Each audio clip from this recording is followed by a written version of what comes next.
Smilers, it's Nurse A here. In honor of Nurses Week, I thought I'd give you a little presentation about some very famous nurses. The most famous nurse of all was Florence Nightingale. Now, she was born in 1820 to a very wealthy family in England, and she was very well educated and very smart. Her parents were not happy when she told them that she wanted to be a nurse because they wanted her to marry a rich man and live in a castle. But back then, only poor people went to the hospital and rich people stayed at home. But she left her family, went to Germany, studied, and became a nurse. After completing school, she returned to England and she went to work in the hospital taking care of the poor. Then the Crimean War broke out and she was asked to go and help the soldiers who were living and being cared for under terrible conditions. Rotten food, rotten water, no medical supplies.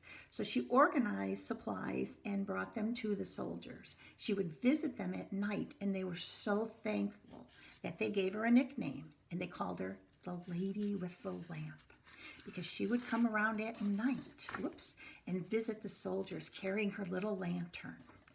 Her work was so important that after the war, the Queen gave her a prize of $250,000. And then she started out her own hospital and a nursing school.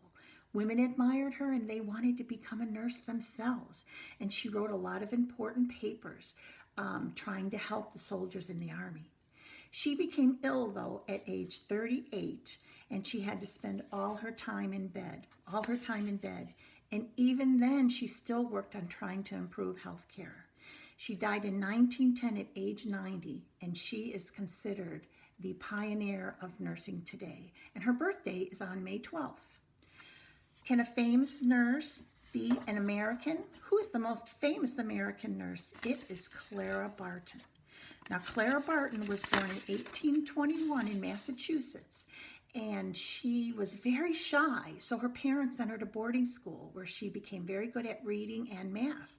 But when she was 11, her older brother fell off a roof and hurt his back. So she came home, and for 3 years, she spent time taking care of him. And that was when she decided that she wanted to be a nurse, but her parents wanted her to be a teacher. So she became a teacher, and then she moved to Washington.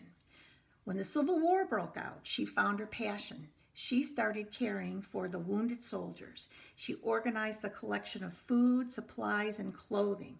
When no one would take them to the battlefields, she said, "I'm going to take them." So she did.